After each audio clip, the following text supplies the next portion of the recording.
দর্শক ইতিমধ্যে দেখতে পাচ্ছেন ফ্যামিলি বাজারে একটি ভয়াবহ অগ্নি দুর্ঘটনা ঘটেছে। ইতিমধ্যে এখানে ফায়ার সার্ভিসের একটি ইউনিট এসে উপস্থিত হয়েছে। তারা আগুন নিয়ন্ত্রণের ব্যাপক চেষ্টা করছে এবং এখানে অসংখ্য মানুষের ভিড় জমেছে। আসলে সবাই চাচ্ছে যে যার অবস্থান থেকে যদি পারে সাহায্য করতে।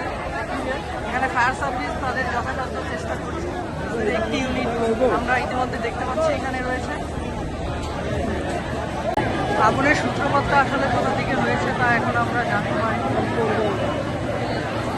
ইতিমধ্যে ফায়ার সার্ভিস তাদের যথাযথ চেষ্টা করছে আগুন নিয়ন্ত্রণে আনার জন্য।